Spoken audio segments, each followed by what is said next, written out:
boa noite a todos. Estamos hoje aqui para prestigiar os trabalhos dos nossos alunos do Ensino Fundamental 2 e do Ensino Médio. Aproveitem para vocês também prestigiarem os melhores trabalhos, os trabalhos selecionados que foi desenvolvido por eles e por toda a equipe pedagógica. Olá, eu sou a professora Ana Paula, da disciplina de Matemática, e eu fui a responsável por esse grupinho. O nosso tema foi Acessibilidade dos Recursos Digitais. O porquê da escolha desse tema? Bem, a escolha desse tema se deu ao fato do momento que nós estamos vivendo, esse momento de pandemia. Então, vale a pena a gente fazer uma reflexão sobre: todas as pessoas têm acesso a esses recursos? Será que todas as pessoas conseguem trabalhar em home office ou possuem acesso a esse ensino remoto? Pois bem, eu quis sensibilizar os meus alunos em relação a esse tema e sensibilizar os nossos telespectadores também. O resultado foi incrível. Eles realmente se dedicaram, pesquisaram, discutiram, foram inúmeras as reuniões para que eles conseguissem realmente organizar todas as ideias, todas as pesquisas, concluírem, obtivessem ali entre eles uma opinião formada sobre isso após todas as pesquisas, todos os debates, todas as conversas, todas as reuniões. O resultado foi simplesmente magnífico. Fiquei muito orgulhosa do meu grupo e espero que vocês gostem desse trabalho. Obrigada. Ai, vou ligar para as meninas, para as minhas amigas. Não da Marina foi. Oi, amiga! Oi, amiga, tudo bem? Tudo e você? Oi, gente! Oi, Fer! Fer, tudo Oi. bem? Ai, que saudade daqui. Nossa, sério, e eu já tô cansando de ficar em casa e ver vocês só pela telinha, Nossa, né? Também tô verdade. morrendo de vontade de dar um Gente, abraço. E se, tipo, Oi. e se a pandemia acontecesse em 2000 e pouco, como é que eles iam se comunicar e tudo mais? Como que eles iam ter aula? Não, tipo, se comunicar com os amigos, tipo, tudo assim, né? Pedir Sim, comida. né? Na verdade, eles nem comida, mas, tipo assim, tenso demais. Pois é. Sim. Mas, gente, agora parando pra pensar, depois que a Fer tocou nesse assunto, como que tá a acessibilidade digital hoje em dia?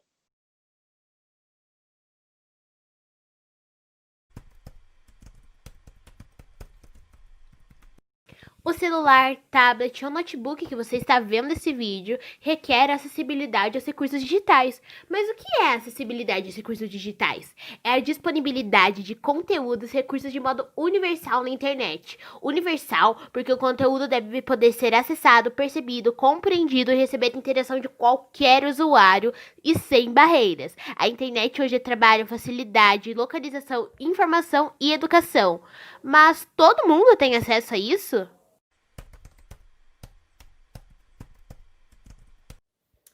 Nem todo mundo tem acesso à internet. Por exemplo, em comunidades de algumas cidades e uma criança morando na Zona Sul, principalmente no EAD, uma vai ter acesso às suas aulas e a outra não. Isso porque, para você ter os equipamentos que você precisa para ter acesso aos recursos digitais, você precisa de uma boa quantia de dinheiro. Mas agora vamos ver como funcionam as estatísticas.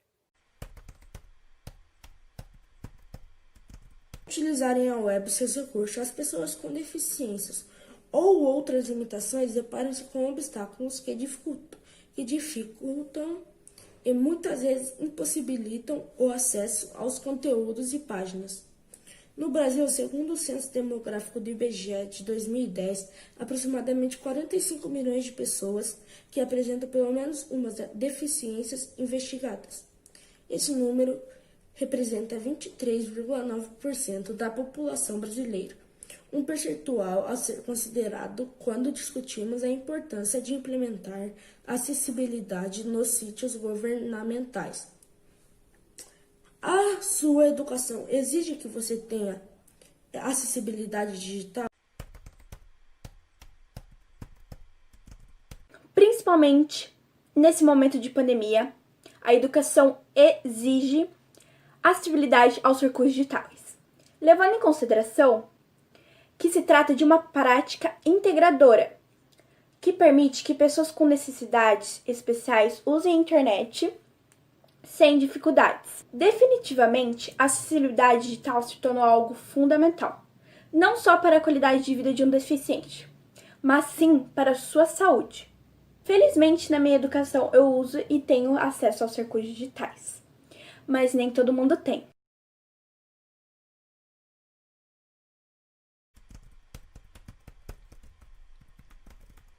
Bom, gente, agora a gente vai iniciar uma discussão sobre acessibilidade aos recursos digitais na pandemia. E o primeiro tema a ser discutido é: quais são os recursos digitais e para que servem na pandemia? Por exemplo, o celular, que você pode estar assistindo esse vídeo. Ele vai de notícias a entretenimento. Quase toda a população, tanto do Brasil, tanto mundial, possui esse equipamento, de crianças a idosos. É um equipamento que tem muita utilidade e quase todo mundo tem ou precisa ter. Marina, é com você. Bom, outro recurso que nós temos é a TV. Com ela, a gente consegue ver as notícias, principalmente nesse momento de pandemia. Conseguimos nos entreter e etc. Fernanda, é com você. Na minha opinião, o jeito que a gente usa os nossos recursos digitais não mudou muito, exceto, é claro, o EAD e o home office. O que mais mudou mesmo foi o tempo que a gente passa nos nossos celulares e computadores. Lu, é com você. Temos o telefone, que podemos falar com pessoas de longe ou até mesmo com pessoas do outro lado do mundo. Segundo tema, o uso da internet. Eu vou falar do home office e da telemedicina. O home office, por exemplo, ajudou as pessoas que trabalhavam presencialmente a trabalharem em suas casas sem se expor ao novo vírus do Covid-19. E a telemedicina ajudou pessoas que não precisam se expor ainda no hospital, né, a pegar o vírus do Covid-19, por meio dos seus recursos digitais, celular, notebook, perguntando para o seu médico se elas podem tomar o remédio, se elas precisam fazer o teste do Covid, se elas precisam ir até o hospital. Então, a telemedicina e o home office têm uma super eficácia. Marina, é com você. Bom, e nós temos também o EAD, que é ensino à distância. Ele facilitou nós termos aulas em nossas casas. Fernanda, é com você. Sobre comunicação, algo que eu percebi é que, principalmente pessoas extrovertidas e pessoas mais sociais, tiveram muita dificuldade no começo do isolamento a se adaptar ao novo jeito de vida. Então, comunicação como ADM no Instagram, WhatsApp e outros aplicativos de mensagens ajudaram muito. Lu, é com você. Também tem o entretenimento, que podemos ver notícias com coisas que estão acontecendo no mundo, ver séries e filmes para se divertir também. Bora para o terceiro tema. E o terceiro tema é: acessibilidade não é para todos. Infelizmente, é um tema que temos que resetar. Acessibilidade aos recursos digitais não é para todo mundo, pois isso requer um pouco de dinheiro. E pessoas que não têm tanto acesso financeiro não podem comprar essas coisas que, né, nos dão acesso aos recursos digitais. Infelizmente, esse é um tema que é muito predominante no Brasil e no mundo. Marina, com você. Bom, enquanto nós estamos tendo aulas online e estamos aprendendo coisas, tem outras pessoas que não estão conseguindo, né? Não tem esse acesso que a gente tem aos recursos digitais e que tá bem difícil para eles, né? Fernanda, é com você. Algo que eu acho que deve estar sendo muito difícil agora é não poder ver as notícias. A gente já fica um pouco surtado de ver as notícias, tudo que está acontecendo agora, mas eu realmente acho que deve ser pior não saber o que está acontecendo. Você vê todo mundo usando máscaras e todo mundo se isolando e etc., mas você não saber qual é o estado do país no momento deve ser realmente assustador. Lu, é com você. Olha, eu concordo plenamente com a Fernanda.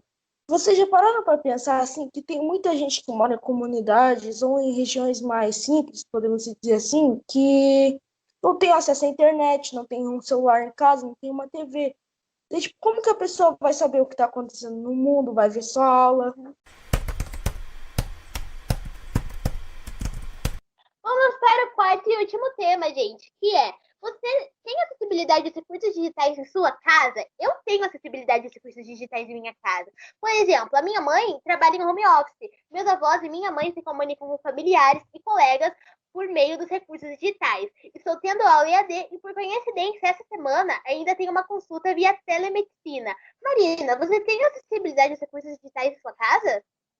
Eu tenho, por exemplo, eu tenho EAD, eu assisto série e filme na televisão. E até esses dias foi a formatura do meu irmão e foi online.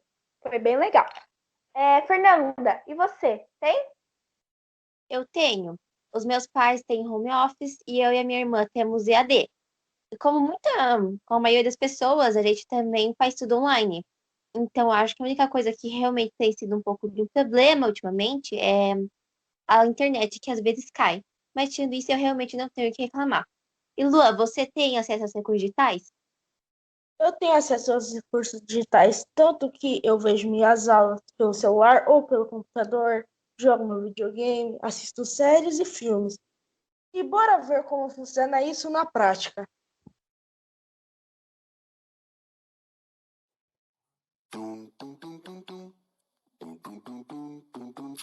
Quando que começou essa Dori? Começou anteontem. Eu não sei se foi por causa do sushi que eu comi. Ai, amiga, eu acho que tem que multiplicar essa equação por 2. Será, amiga? Eu acho que é por 3. Amiga, você sabe que é aquele restaurante, churrascaria lá que a gente tava falando? Ah, peraí que eu vou pesquisar no Google. Nossa, o Google Maps sempre ajuda a gente a se localizar, né? Ainda bem que a gente tem.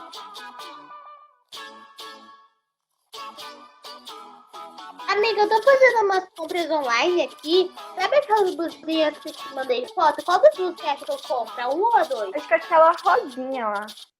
E essa foi a nossa TED. A gente tentou abordar ao máximo a acessibilidade a recursos digitais, principalmente na pandemia, que é o momento que estamos vivendo, mas que logo vai passar. E fizemos essa curta-metragem para mostrar para vocês quais são os momentos que a gente utiliza a acessibilidade a recursos digitais. Espero que vocês tenham gostado muito dessa TED e aprendido que a gente tem que valorizar muito os recursos digitais que a gente tem em mãos. Mesmo sendo um celular pequeno, um celular que não é tão da moda, mesmo tendo uma internet que cai muito, pelo menos a gente tem, né, Marina? Exatamente, Lana. A gente espera muito que vocês tenham gostado. E foi isso. Beijo.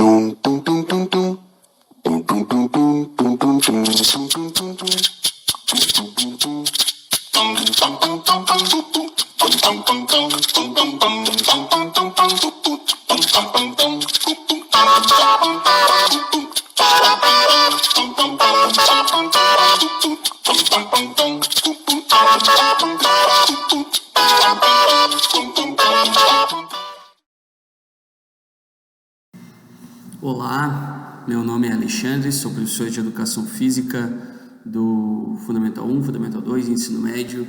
Estou passando aqui para falar um pouquinho sobre como foi o processo de criação das TEDs, de desenvolvimento das mesmas. Foi um processo um tanto quanto desafiador. Nós trouxemos alguns conteúdos relacionados à atividade física, contextualizando com os dias de hoje. E eu acho que o resultado obtido foi bem interessante. A ideia de você falar sobre o assunto, procurando ter o domínio sobre aquele determinado assunto, ele acaba trazendo uma bagagem de conhecimento muito grande dentro desse pacote. Então, foi uma atividade que, nesse ponto, ela foi extremamente interessante para o desenvolvimento das ideias relacionadas tanto à atividade física quanto o você apresentar uma ideia, o que é também extremamente complicado, desafiador. Isso faz com que você saia, de certa forma, da zona de conforto, para você falar sobre um determinado assunto, mas que ficou um resultado extremamente legal e espero que tenha sido aí de bom proveito para todos os envolvidos, certo? Então, esse aí foi o nosso processo de criação um pouquinho sobre as TEDs e como elas impactaram na rotina aí dos nossos alunos. Beleza? Valeu, pessoal! A nossa vida toda escutamos pessoas falarem sobre a importância do exercício físico. Como, quando fazê-los, em que frequência, como eles ajudam na nossa saúde, mas será que eles também ajudam na prevenção do novo coronavírus? A seguir vou deixar algumas pessoas falando melhor sobre isso. A prática de atividade física sempre foi uma aliada na prevenção de doenças, e com o novo coronavírus não seria diferente. A obesidade é considerada um fator de risco da Covid-19.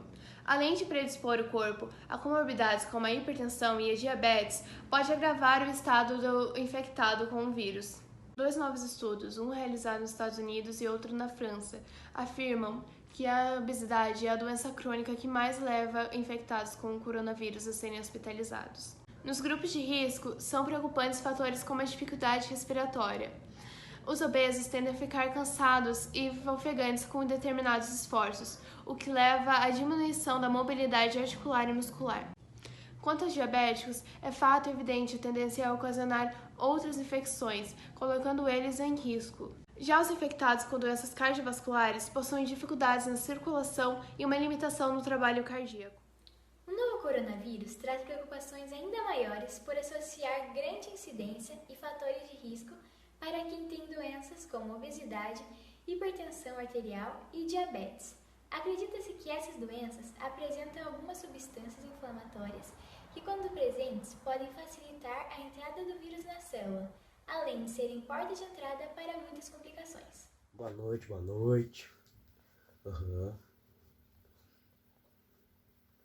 Vamos lá então. Boa tarde, meu nome é Brian, é um prazer estar aqui conversando com você. Bom, eu sou clínico geral, assim como você já havia dito antes, e hoje eu vim tratar de um assunto um pouco em alta, né, que é os exercícios.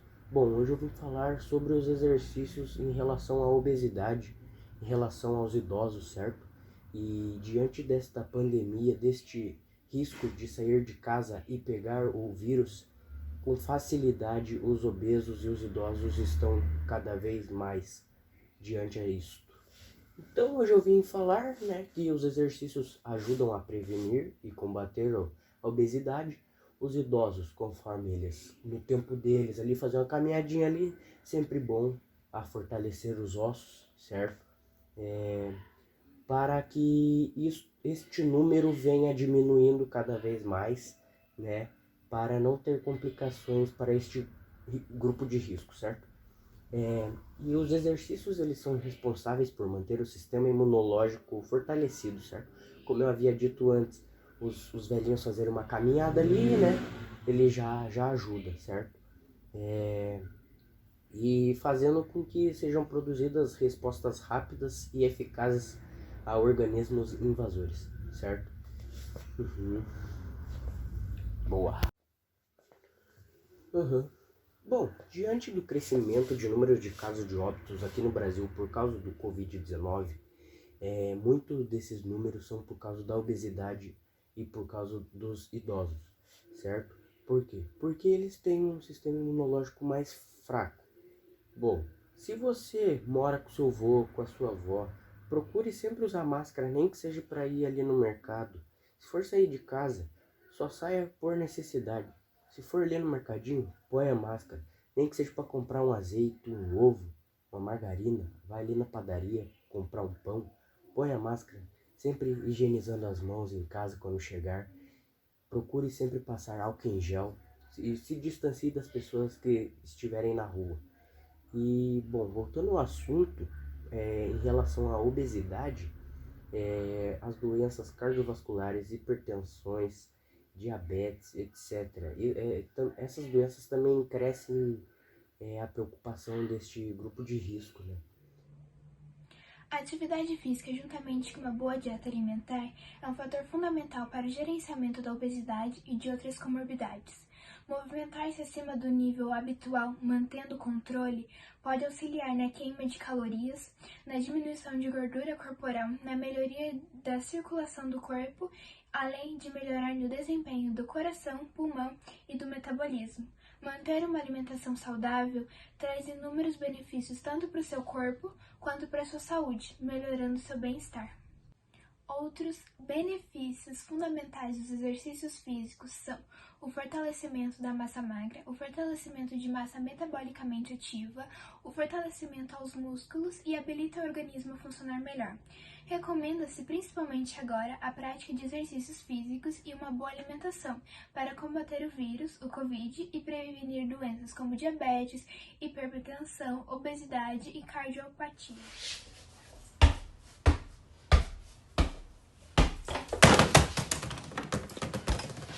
Opa, tudo bom? Então, eu sou Educação Física. Estou aqui para tratar de um assunto muito sério, meus amigos. Isso mesmo. A falta da prática de esportes nesse momento difícil que nós estamos vivendo. Estou aqui para dizer que os jovens da nossa cidade, o nível de obesidade entre eles está aumentando cada vez mais. A gente acha que só porque nós temos 15 anos... Alguns têm problemas pulmonares, respiratórios, muitos não. Acho que não tá num grupo de risco. E é aí que você se engana, porque você também tá.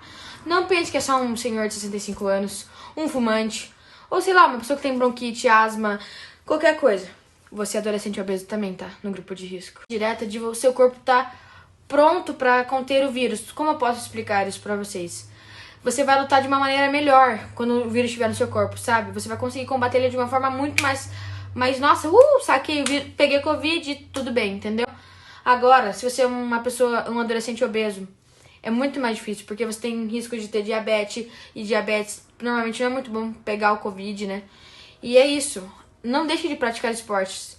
Nem que, sei lá, você vá na padaria buscar um pão, né? A gente acha, igual o nosso querido, eu nem vou citar nomes, né? A gente acha que é só uma gripinha, uma coisinha que é momentânea. Realmente é momentânea. Só que muita gente não tá sobrevivendo. O que custa você praticar um esporte, ó? Fazer isso aqui, ó, sei lá, velho, chutar a bola, sei lá, abaixa, faz uma flexão, sei lá, levanta o joelho, elevação de joelho, qualquer coisa, só não fica parado em casa, assistindo Netflix, ou sei lá, escutando uma música, sei lá, só pratica um esporte. Você vai conseguir emagrecer e vai conseguir combater esse vírus de uma maneira muito fácil e não vai precisar se preocupar. É isso. Não vamos deixar o nosso nível de obesidade. Quando o seu corpo tá no peso certo, você tá no peso, sei lá, você fica bem com você mesmo.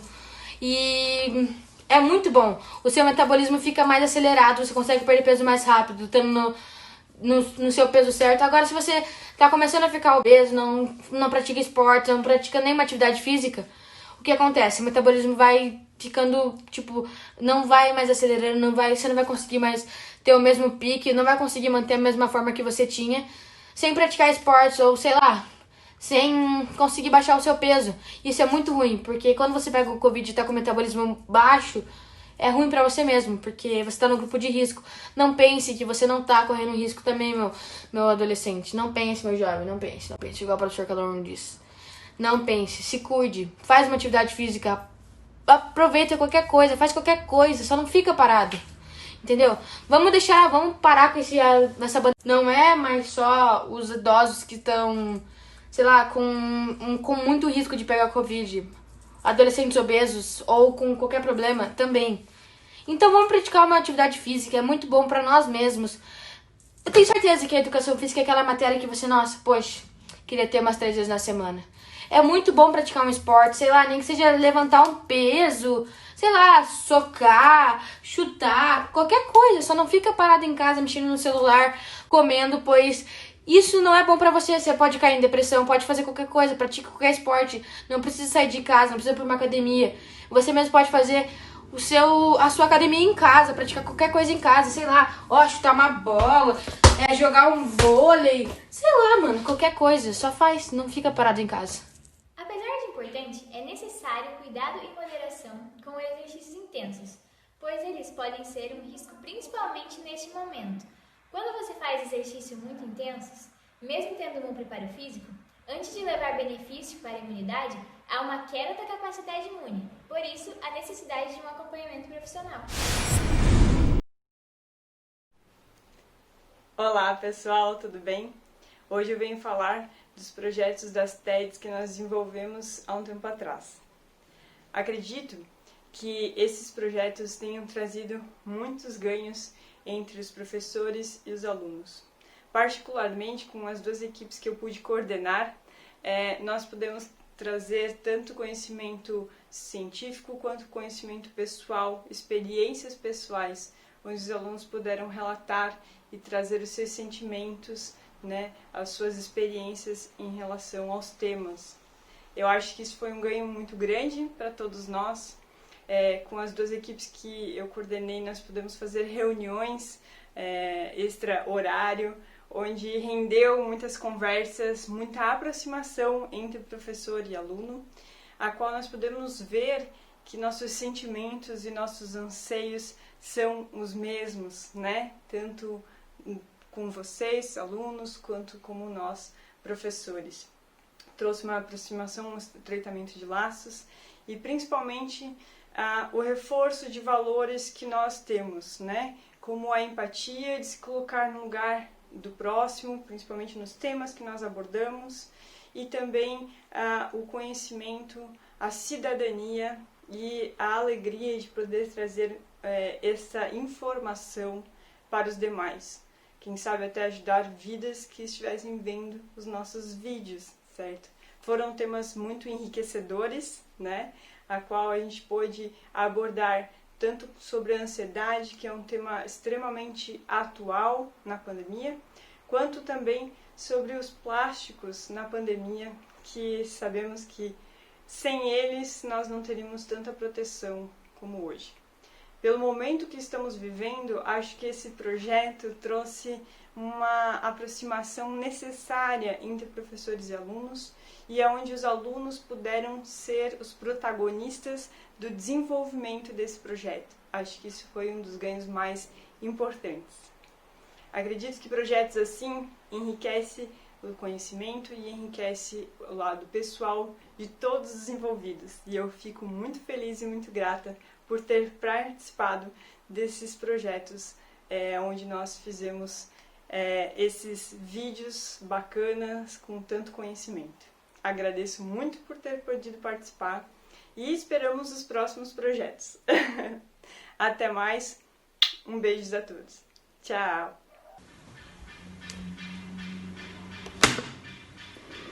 O tema da nossa TED é a ansiedade na pandemia, um tema muito importante a ser discutido devido ao período que estamos vivendo. Então, se você quer saber mais sobre, vem com a gente. A ansiedade é um termo geral utilizado para caracterizar distúrbios onde a pessoa tem medo, apreensão e preocupação. Quando esses sintomas são muito frequentes, a pessoa precisa procurar ajuda, pois pode causar problemas à sua saúde. Mas, aliás, qual é o diagnóstico exato de uma ansiedade? Ele não existe, pois varia de pessoa para pessoa. Eu dei uma conversada com algumas pessoas que têm ansiedade e elas me contaram que quando elas estão em crise, elas têm toque, então elas são perfeccionistas para tudo, e quando alguma coisa sai fora do planejado, elas aumentam 20 vezes isso e acham um problemão e acham que tudo vai dar errado.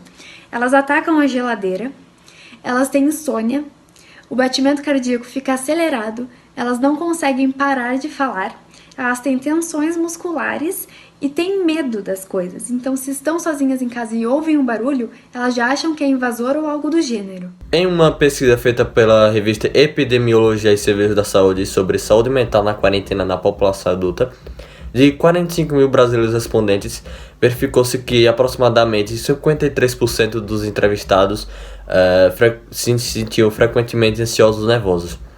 Além disso, por causa da necessidade, os profissionais da saúde de diversas áreas estão sendo colocados na linha de frente para combater o Covid-19. A grande demanda de pacientes faz com que esses profissionais tenham que lidar com muito mais trabalho que o normal. Eles sofrem o maior risco de exposição à doença, turnos de trabalhos mais intensos, transferências, mudança no ambiente de trabalho e muito mais correria no dia a dia. Então é compreensível que essas pessoas tenham mais ansiedade causada por causa do medo e do estresse de estar tão próximo assim desse problema grave que atinge toda a população. Eu sou Gabriel Martins e eu vou falar sobre a diferença entre ansiedade e depressão. A depressão é uma doença que está ligada à tristeza, relacionada a falta de vontade e falta de disposição. E alterações comportamentais e físicas, como alterações no sono, apetite e autoestima, como podemos ver a seguir. Filho, vem comer! Não tô afim, obrigado. A ansiedade, por outro lado, está ligada a uma sensação desprazerosa, como um medo de escolher em situações reais ou imaginárias de autocontrole, fazendo você se sentir pequeno diante dos outros.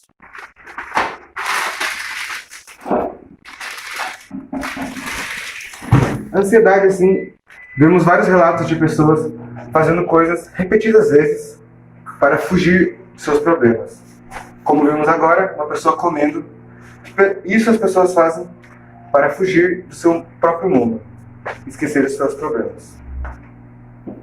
Oi, meu nome é Giovana e eu vim falar sobre o agravamento da ansiedade durante a pandemia. Isso ocorre porque a gente fica sem controle das situações em que estamos. Então, a gente sabe como é que vai ficar o emprego, escolas, vestibulares e como a situação do país vai ficar após a pandemia. Fora esse medo de ser contagiado e acabar infectando outras pessoas próximas a nós.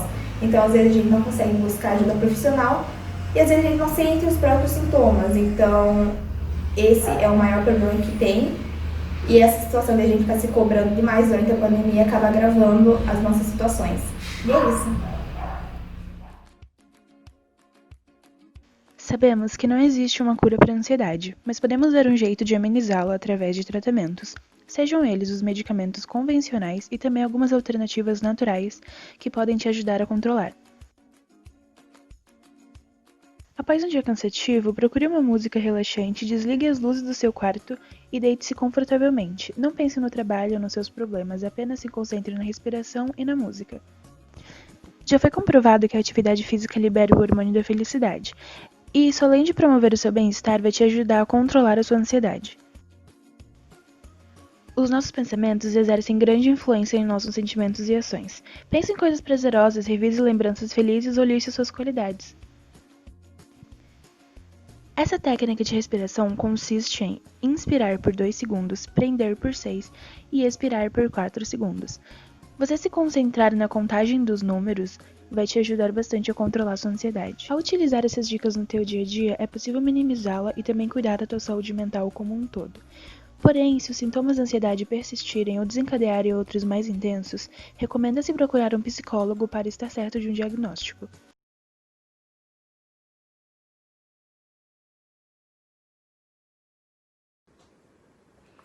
Olá, sou a professora Ana Paula, de Matemática, e sou a professora responsável pelo grupinho que falou sobre comercialização de animais. Bem, a escolha desse tema se deu por um próprio questionamento meu em relação a esse mercado muito grande que é da comercialização de animais. Pensando como que é a qualidade de vida de cada animalzinho, de cada bichinho. Será que eles são bem tratados? Será que todo mundo visa o carinho, o amor pelo bichinho? Ou às vezes é só a parte da comercialização? Pois bem, esse meu grupinho abraçou muito firme esse tema e eles curtiram muito trabalhar e falar sobre isso. Então eles discutiram, se organizaram, pesquisaram muito, deram um duro imenso para fazer esse trabalho fantástico que vocês verão agora, certo? Estou muito feliz e espero que vocês gostem muito desse trabalho porque ficou simplesmente sensacional. Obrigada! I'm a phoenix in the water, a fish that's learned to fly. And I've always been a daughter, but feathers are meant for the sky. So I'm wishing further, for the excitement to arrive. It's just I'd rather be causing the chaos than laying at the sharp end of this knife. Depois de um tempo após adquirirem um animal de estimação, muitas famílias percebem que aquilo não era exatamente o que queriam, ou acabam mesmo não tendo condições financeiras para sustentar e cuidar de um animal. E por este motivo, acabam os abandonando na rua. Isso passa longe de ser uma desculpa para esse tipo de barbaridade. Nada pode explicar e justificar a falta de comprometimento e irresponsabilidade com o animal. Pet shops e ONGs deveriam ter certeza de que o comprador ou quem adota o animal terá comprometimento e fará tudo o que for necessário para o conforto e bem-estar do mesmo. Alguém vai a um pet shop adotar um cachorro e vê a felicidade em seus olhos, acha que ele é muito dócil e carinhoso. Porém, todo esse carinho e afeto pode ter sido ocasionado por razões apavorantes. Exemplo disso, os papagaios. Normalmente, eles são embriagados ou drogados para ficarem mais calmos e não espantarem os clientes. Há lugares que os animais são obrigados a acasalarem. E esses lugares normalmente são muito precários, que não são muito apertados, são muito frios ou quentes, ou não tem comida suficiente para todos os animais e muitas outras coisas. E normalmente todos os filhotes desses animais que não foram vendidos são simplesmente largados nas ruas. Felizmente, existem várias ONGs de animais que dão a eles uma chance de viver uma vida feliz e com donos melhores. Segundo um levantamento do Instituto Pet Brasil, mais de 170 mil animais estão sob os cuidados de 370 ONGs e grupos que atuam na proteção animal em todo o Brasil. Mas, como nem tudo são flores, boa parte das ONGs enfrenta dificuldades na hora de cuidar dos bichinhos, tanto por falta de verba, quanto por falta de espaço e por vários outros motivos. Por isso, é muito importante apoiar campanhas organizadas por ONGs e outras formas de contribuição com os organizadores das mesmas, pois o que elas fazem é muito importante para a consolidação de uma sociedade melhor. O tráfico de animais silvestres é a terceira maior atividade ilegal do mundo, perdendo apenas para o tráfico de drogas e de armas. Ele consiste no ato de retirar animais silvestres de seus habitats naturais e comercializá-los ilegalmente, além de maltratar os animais. Essa prática é considerada um grande risco à biodiversidade e ao equilíbrio ecológico dos ecossistemas. Existem 4 tipos de tráfico de animais silvestres.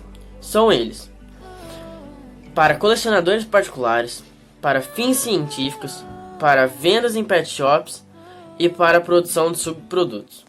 E para ter um animal da fauna brasileira legalmente é necessário ter a autorização do IBAMA. De acordo com o artigo 29, a criação e venda de qualquer animal que não seja doméstico é crime. As consequências para a infração podem ser de pena entre 6 meses e 1 ano de multa, que vai até R$ 1.625 até R$ 16.250 por animal. Caso haja mais de um bicho sendo criado ilegalmente, o valor é multiplicado de acordo com a quantidade encontrada.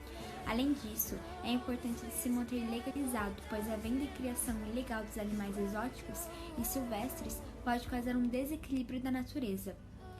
O Instituto Brasileiro do Meio Ambiente e dos Recursos Naturais Renováveis, o IBAMA, é uma autarquia do Ministério do Meio Ambiente, MMA. E sua função é justamente controlar a população para que o impacto não seja destrutivo e irrevisível. Se um pet shop se recusa a cumprir os cuidados básicos e não disponibilizar os recursos essenciais para o animal, é considerado maltrato de animais. Em relação às vitrines, há um tempo limite de no máximo 6 horas por dia para o animal poder ficar exposto em vitrines de lojas. Caso ao contrário, pode ser considerado exploração do animal. Essas normas valem não somente para pet shops, mas para todos os estabelecimentos que expõem, mantêm, provém cuidados de higiene e estética, vendem ou doam animais.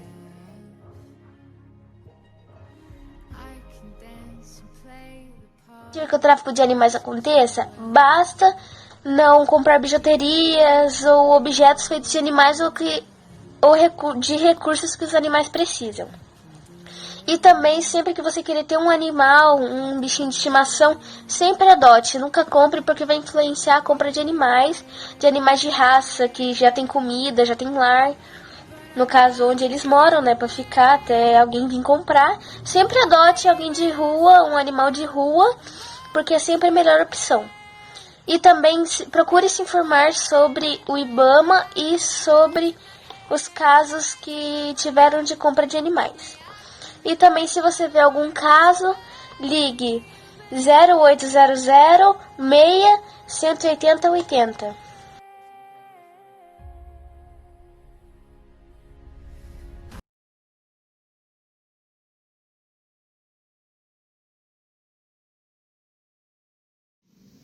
Olá, eu sou o professor Carlos de Matemática e trabalhei com 2 turmas no TED, uma do 2º ano e uma do 3º ano. Fiquei muito impressionado com o resultado que eles conseguiram ter, no tempo que eles tiveram para poder fazer e da forma que eles fizeram, né, toda remota. Então foi assim, primeiro eu fiquei também assim, bastante contente com a forma como foram feitos os grupos, né? Os alunos foram escolhidos por ordem alfabética, portanto tiveram que trabalhar muitas vezes com alunos que eles não estão acostumados a trabalhar e tiveram que administrar isso. Então eu fiz 2 reuniões com eles, uma com cada turma, pelo Meet. Passei para eles assim quais são as perguntas, né? Os problemas na forma de pergunta. Também passei para eles assim algumas dicas e alguns vídeos que eles podiam procurar de sites e tal. E a partir dali deixei na mão deles. E a gente foi feito grupo, a gente tinha grupo no WhatsApp. E eu ficava olhando assim como é que eles estavam se organizando e fiquei muito impressionado com a maneira como eles se organizaram. Dividiram as tarefas, alguns alunos assumiram a liderança assim, na parte de fazer essa organização, dividiram as tarefas. Alguns alunos fizeram mais do que aquilo que tinham que fazer, eles acabaram fazendo a parte deles, ajudando os colegas a fazer a parte dos outros, por exemplo, no roteiro dos TEDs. E assim, estavam todos preocupados com a data, preocupados com a forma de fazer, a qualidade. Mandaram para mim os esboços que eles tinham e para poder ver se estava certo, não estava certo, voltou e fizeram de novo. E foi assim, foi um trabalho assim que eu achei muito válido. Assim, gostei muito da maneira que eles se organizaram, muito orgulho da forma que eles conseguiram fazer. E é isso. Só parabéns para todos os alunos.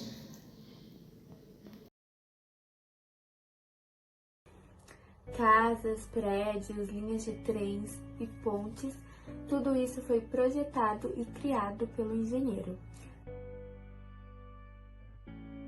Mas e aí, o que é engenharia? Engenharia é a aplicação de métodos do conhecimento científico ou empírico destinados à utilização de recursos materiais e naturais para o benefício do ser humano. É a área do conhecimento que aborda os conceitos de projeção, desenvolvimento, construção, análise e manutenção de alternativas que auxiliem e facilite a vida da sociedade nas atividades cotidianas. E como ela surgiu? A engenharia moderna surgiu na Revolução Científica com a obra de Galileu, que buscava inspirações sistemáticas e adotava uma abordagem científica para problemas práticos. Foi o início de análise e estrutura, da representação matemática e do projeto de estruturas de construção. E como é a engenharia na vida moderna? Quando pensamos em engenharia, pensamos em softwares, construções complexas, projetos difíceis, contas de matemáticas absurdas. Entretanto, ela é muito mais que isso. A engenharia desenvolveu cada aspecto nosso no dia a dia. Ela não é só mais uma habilidade de um designer, é a forma de vermos e de pensarmos diferente no nosso ambiente e tudo que está ao nosso redor. Isso é só a superfície. Algumas de suas aplicações são como desenvolver motores, veículos e máquinas de todo tipo para as indústrias. Pense como era difícil transportar um certo material em um prédio em construção, do primeiro ao último andar. Hoje conseguimos fazer isso com guindastes e qualquer outro tipo de máquina. Usos fundamentais da engenharia óptica para a medicina, como em cirurgias a lasers, ultrassonografias, endoscopias, tomografias computadorizadas e etc. Isso é só mais uma prova de como são importantes todas as áreas da engenharia. A transmissão de energia por cabos elétricos necessárias em casas, empresas, locais públicos, até mesmo nas próprias ruas. Tudo isso só é possível por causa da eletrodinâmica. A construção de geradores de corrente alternada é feita com base na teoria eletromagnética. Ela é precisa para construir aparelhos eletrônicos, as construções de onde vivemos e trabalhamos. Isso ao redor de todo o mundo. Sem engenharia, não existiria arranha-céus enormes, estruturas das mais modernas, a infraestrutura desapareceria, pois não existiriam ruas, muito menos carros para percorrê-las. Toda máquina, dispositivo e processo que facilita a vida humana é engenharia. Sem ela, a civilização como conhecemos não existiria.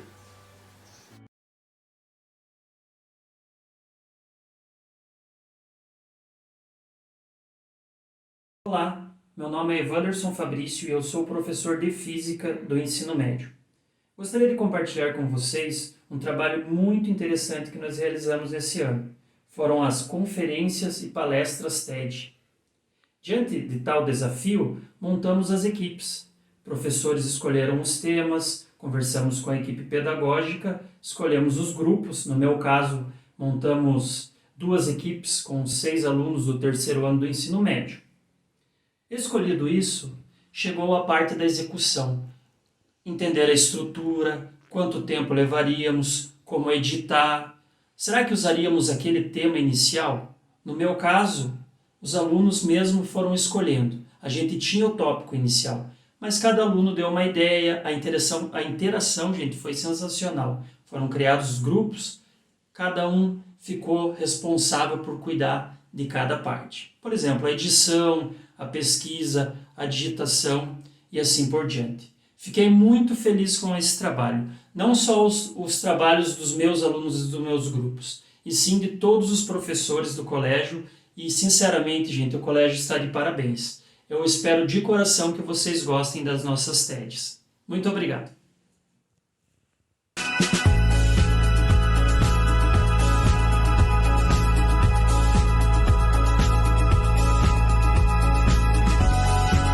Qual a importância da pesquisa para a humanidade, principalmente hoje em dia?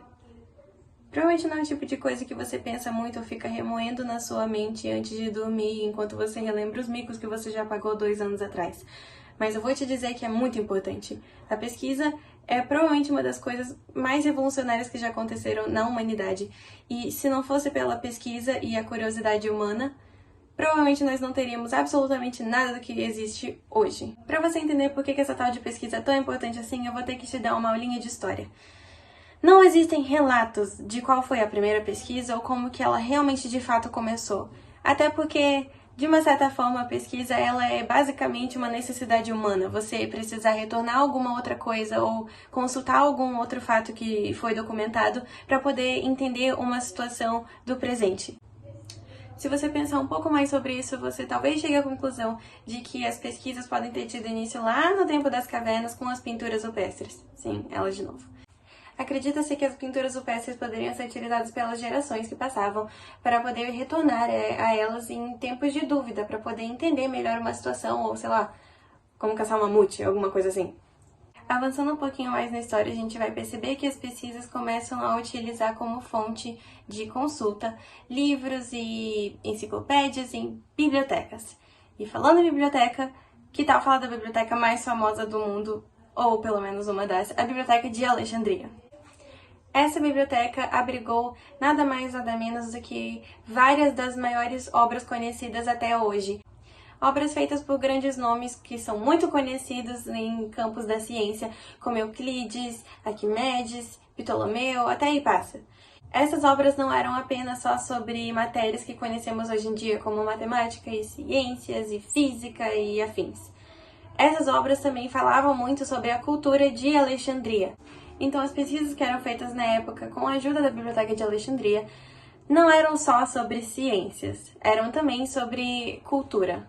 E vale lembrar que até esses grandes autores dessas grandes obras não faziam suas pesquisas só através de documentos que já existiam antes, mas também através do método científico, em que a própria pesquisa e o próprio fator que vai continuar esse estudo seriam suas próprias teorias e o que eles já pensavam antes. E para eles conseguirem fazer isso, isso só prova um ponto muito importante, que a chave da pesquisa é a curiosidade.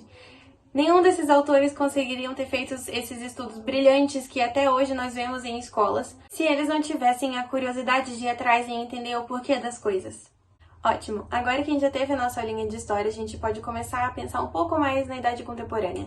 No século XX, o principal foco de pesquisas eram armas de fogo, tanto que foi nesse século que aconteceram as 2 maiores guerras que conhecemos mundialmente, da Primeira e Segunda Guerra Mundial, e que essas 2 guerras contavam com um armamento pesado. Então você pode ver o quanto a pesquisa é importante e como ela foi bem feita, até eles conseguirem chegar nas armas de fogo que se tinham no século XX e nas armas de fogo que temos agora também. Já nos anos 50, a pesquisa mudou um pouquinho de foco e começaram a investigar mais a área da medicina e da tecnologia. E foi até por ali naqueles anos que saiu o primeiro computador. E já no final do século, o interesse na área da pesquisa era o espaço, o que ficou bem claro durante a Guerra Fria entre os Estados Unidos e a União Soviética na corrida espacial. E agora no século XXI, que foi quando aconteceu a grande revolução da pesquisa, e eu não preciso nem dizer pelo que, né? Google. Mas eu vou deixar pro Neco falar um pouquinho mais disso depois. E antes de eu ir, eu só queria ressaltar a importância da pesquisa no meio acadêmico. Antes de mais nada, a gente precisa entender a diferença entre pesquisa científica e pesquisa acadêmica. A pesquisa científica vai ser uma investigação feita por um indivíduo com a intenção de descobrir algo. Enquanto isso, a pesquisa acadêmica vai ser um estudo realizado com a intenção de aprender algo. E ambos os tipos de pesquisa estão sim conectados porque um depende do outro para existir. Agora eu deixo com o Neco para explicar para vocês a real importância e a diferença que a pesquisa faz hoje em dia. A internet é, sem dúvida, uma das criações humanas mais fascinantes que já existiram. Ela foi criada há muito pouco tempo e, mesmo assim, ela ocupa um espaço muito importante na vida de boa parte da população. E para muitos também, ela tem um espaço praticamente vital, uma importância vital. Podemos considerar que boa parte do responsável disso acontecer é a grande capacidade humana de evoluir rapidamente, já que data-se que foram necessários apenas 30 anos para a criação da internet depois da criação do primeiro computador. E depois, muito menos ainda, para a vinda das inteligências artificiais. O fato é, os campos da pesquisa e do conhecimento avançam muito mais do que nós podemos acompanhar. Tendo em vista que boa parte das criações que foram feitas apenas algumas décadas atrás já tem uma grande importância nas nossas vidas. E alguns exemplos disso são, por exemplo, os smartphones, as TVs e, é claro, a nossa amada internet. A internet trouxe muitos recursos para os humanos que facilitaram completamente as nossas vidas. E também mudou o quadro do entretenimento, da socialização, do trabalho, do comércio. E é claro que mudou também o quadro da pesquisa e do conhecimento. A facilidade com que a internet nos proporcionou usar a ferramenta de pesquisa é incrível. Porque basta apenas nós termos um celular ou um computador aos nossos lados para digitarmos o que nós quisermos, clicar no Enter e pronto. Milhões de informações prontas na sua frente apenas para serem adquiridas. É inegável você dizer que nunca, alguma vez na sua vida, usou o Google apenas para pesquisar qualquer assunto aleatório e realizar um trabalho ou lição de casa clicando no primeiro site que você achou.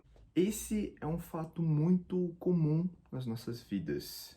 É uma atitude muito simples e fácil de ser feita, até porque nós podemos pesquisar sobre tudo a todo instante que quisermos. Uma estatística mostrou que em 2000, 20 anos atrás, o Google processava mais ou menos 14 bilhões de acessos anuais na sua plataforma. 20 anos depois, esse número se multiplicou astronomicamente, porque os 14 bilhões anuais que nós tínhamos acabaram se tornando 3,5 bilhões diários. Ou seja, a plataforma do Google recebe mais ou menos 1,2 trilhões de pesquisas no ano.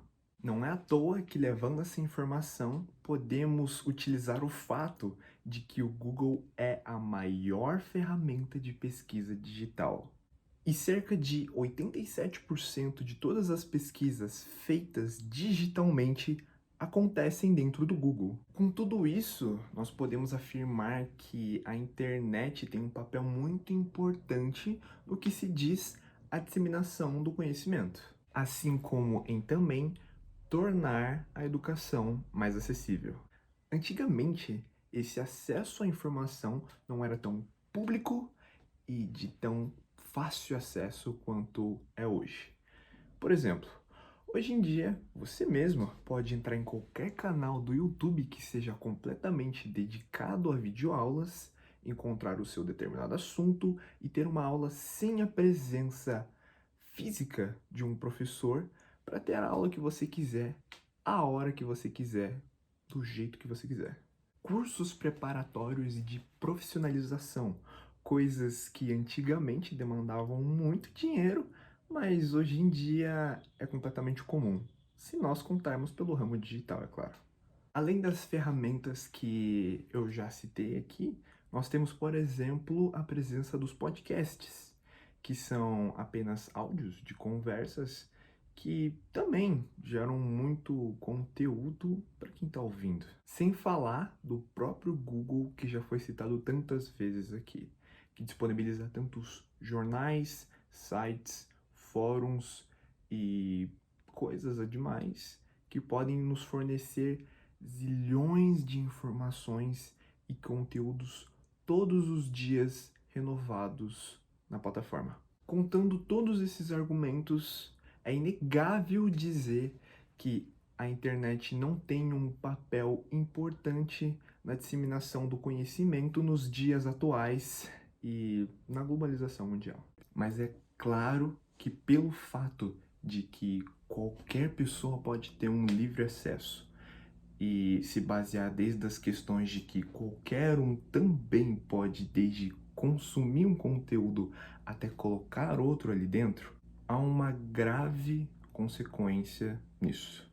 E acho que provavelmente você já deve saber qual que é. A consequência de uma má pesquisa para o desenvolvimento humano. Sabemos que pela facilidade de acessar qualquer conteúdo, quase nunca a gente se atenta no que nós mesmos estamos vendo.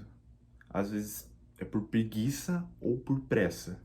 Coisa muito recorrente para muito estudante, né? Ou até mesmo por confiar muito nas informações que a gente recebe de pessoas próximas da gente.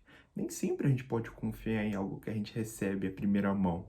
E querendo ou não, isso pode ser muito grave, pois uma má pesquisa pode influenciar em um espalhamento de pesquisas incorretas e mentirosas, a famosa fake news. Má pesquisas podem gerar notícias fakes e até ataques contra pessoas que tentam alegar algo, tentando denigrir a pessoa que está sendo atacada. Esse é um fato relativamente comum no dia a dia, porque qualquer pessoa que é relativamente ativa na internet e nas redes sociais é bombardeado com centenas de dezenas de informações todos os dias. Uma pesquisa mostrou que o Brasil está entre os 3 países do mundo que mais consomem informação na internet em média. Essa média mostra que os brasileiros passam mais ou menos 9 horas do seu dia navegando na internet ou em redes sociais. E se você acha que isso não é muita gente, outro estudo mostrou que são 134 milhões de brasileiros que estão inseridos nesse mundo. Ou seja, é mais de 70% de toda a nossa população. Perante isso, é quase que inevitável que pessoas maldosas não utilizem isso ao seu favor para espalhar notícias incoerentes e incorretas. Utilizando daquelas pessoas meigas e inocentes que acreditam em basicamente tudo o que se vê na internet, como aquela sua avó ou a sua tia velha. É óbvio que precisamos usar essa ferramenta de pesquisa com tanto privilégio e honra que é a internet. Mas isso não significa que também nós não precisamos nos precaver. Então aí vai algumas dicas e pontos do que fazer para ter uma pesquisa um pouco mais segura e confiável. A primeira delas, e talvez a mais óbvia, é: gaste um bom tempo para fazer a sua pesquisa. O fato de muitas pessoas às vezes fazerem pesquisas rasas e sem profundidade pode ser um problema. já que, na maioria das vezes, por você não ter um bom tempo fazendo sua pesquisa, as poucas informações que você adquire podem conter informações desatualizadas e incoerentes. Por isso, gaste um bom tempo fazendo sua pesquisa. Pesquise em vários lugares e, entre eles, opte também pelas mais confiáveis. Fato esse que nos leva ao nosso segundo ponto. Avalie as suas fontes. Normalmente, os portais e sites mais confiáveis são verificados e eles procuram muito deixar fontes e argumentos de autoridade nos seus conteúdos. Outra dica que leva ao nosso terceiro ponto é: utilize palavras-chave. Pesquise com palavras relacionadas àquilo que você está pesquisando e não só pegue uma frase e copie e cole aonde quer que você vá pesquisar. Isso pode te levar a diferentes fontes de conteúdos. E é claro, isso vai melhorar a sua pesquisa também. E o nosso último, o quarto ponto, minucioso, simples, mas também muito importante, é: nunca confie em qualquer coisa que você vê. Não é à toa que eu já falei isso umas 20 vezes aqui. Mas isso é verdade, você precisa questionar tudo o que você vê. E também ter um pensamento crítico daquilo que você está vendo, hein? Pois essa é a única forma pela qual nós podemos verdadeiramente engrandecer o nosso conhecimento. Bom, é isso. Chega ao final da nossa palestra. Espero que você tenha aprendido alguma coisa com essa palestra TED e que a minha apresentação e a da Madu tenham sido suficientemente boa para solucionar essa questão.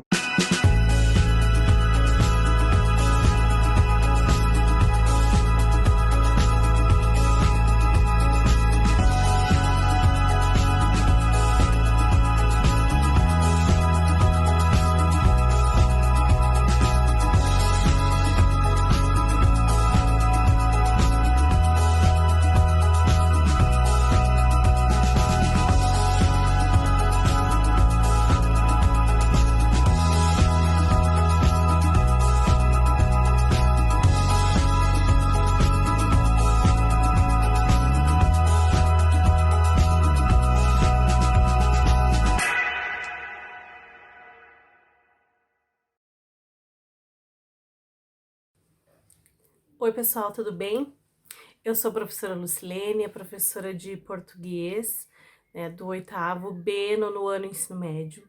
Tô aqui para falar um pouquinho sobre esse desafio que foi fazer essas TEDs com os nossos alunos, né? A própria escola desenvolveu esse projeto, né, em parceria com os professores, a gente sempre contribuindo, para que a gente pudesse explorar os nossos alunos, né, na questão da pesquisa, né, da oralidade e das descobertas. Esse desafio foi proposto, né, aos alunos que eram para fazer pesquisas sobre temas de relevância e importância, né, para a sociedade e ideias que mereciam ser disseminadas entre eles, né? E aí eu, em parceria com a professora Ana Paula de matemática, né, abraçamos a causa, né, juntamente com a turma do 8º B, e acabamos montando ali 4 grupos, né, que trabalharam assim, muito empenhados, fizeram ótimas pesquisas, várias descobertas, né, que esse é um dos objetivos de uma palestra TED, que é realmente, né, trabalhar em grupo, mesmo, né, em meio a uma pandemia, os alunos se organizaram, fizeram as suas reuniões, né, em algumas eu participei, outras, né, eles se organizaram nos horários em que eles podiam, e realmente foi um trabalho muito rico, um trabalho de pesquisa muito bacana, né, de construção de conhecimento além da sala de aula. Quero parabenizar todos esses alunos, né, que se envolveram, que participaram, que buscaram, que se organizaram, né, diante de todas as dificuldades que a pandemia, né, e o ensino online tem nos acometido esse ano. A escolha dos temas, né, partiu de nós, professores, a gente sugeriu alguns temas, né, e dentro desses temas que eles amaram, né, em primeiro momento, e depois muito mais, logicamente, foi feito um sorteio, né, E dessa forma, assim, os grupos ficaram bem felizes com o resultado, né, depois da finalização, edição de vídeo, porque todo esse processo também aconteceu, né, além da pesquisa, as apresentações, edição de vídeo, eles utilizando os conhecimentos deles em informática, né, em aplicativos, a gente deu a devolutiva para eles, né, de como foi, né, como a gente viu eles nesse processo de construção. E realmente foi muito bacana. Quero parabenizar todos os grupos que a gente trabalhou, parabenizar todas as equipes, né, que participaram desse projeto, participar os professores, né, que assim como eu, a professora Ana Paula, né, todos se envolveram, e eu acredito que tenha sido um dos trabalhos mais significativos que nós fizemos aí durante esse ano. Certo, gente? Então, todos estamos, né, de parabéns por esse envolvimento e esse desafio, né? Foi lançado e a gente acreditou e estamos aí com esses excelentes resultados que vocês vão ver aí na sequência nessa transmissão. Ok, gente? Um abraço em cada um de vocês e vamos ficar aí com esses vídeos, né? E a mostra desses trabalhos incríveis que nossos alunos do Colégio Modelo, né, vão nos proporcionar. Um abraço em cada um de vocês. Bom, pessoal, o nosso trabalho de hoje, a gente vai estar apresentando sobre o plástico. Também vamos estar trazendo alguma estatística de quanto tempo ele demora para se decompor na natureza e também várias coisas. Eu quero também falar aqui o tanto de os plásticos que eu consumi durante 1 hora, que foi uma garrafa de refrigerante e um sorvete.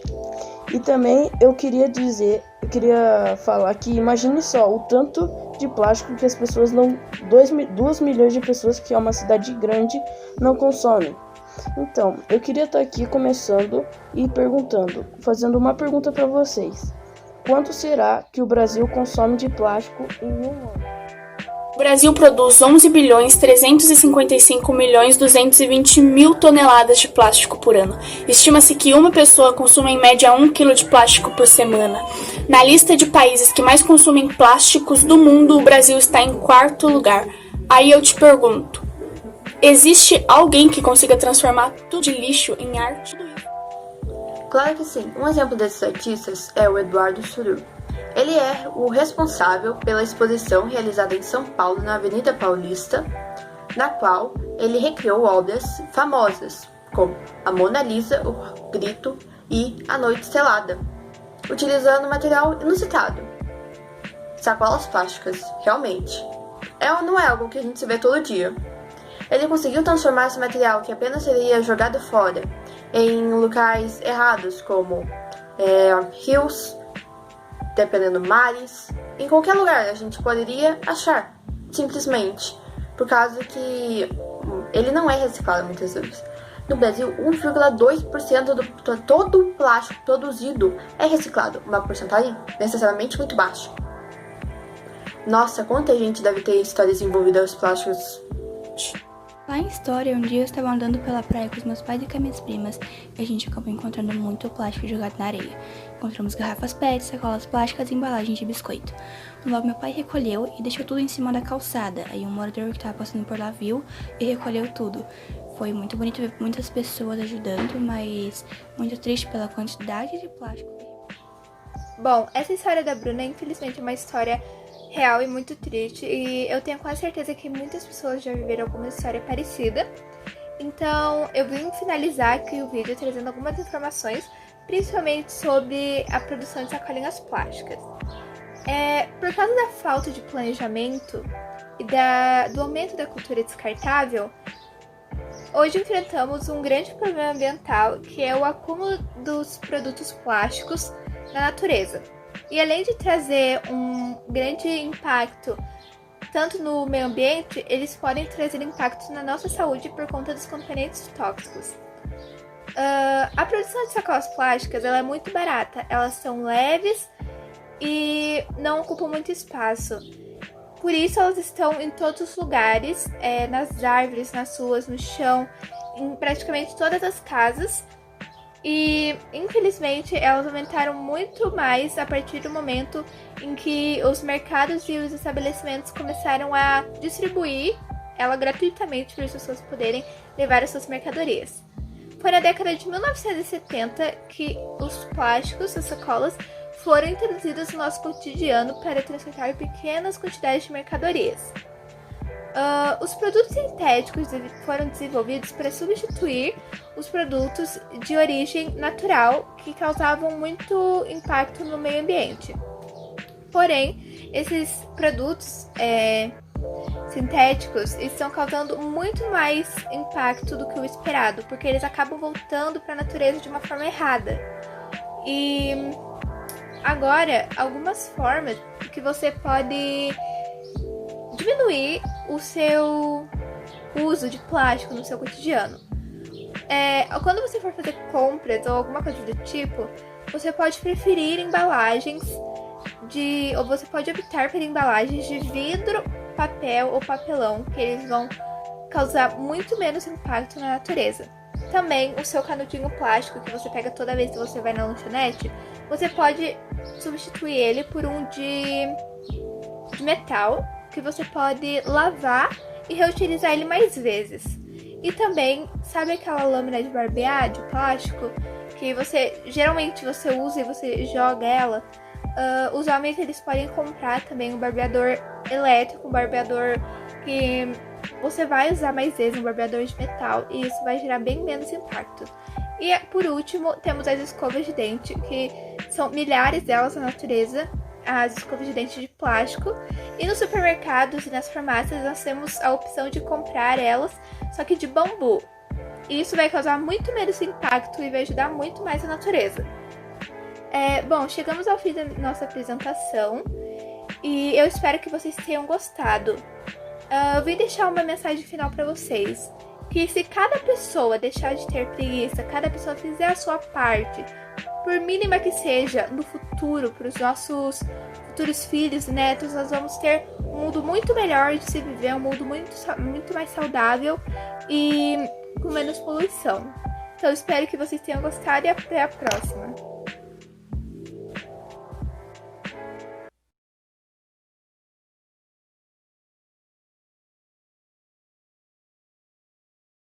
Espero que todos tenham gostado do trabalho dos nossos alunos e dos nossos professores.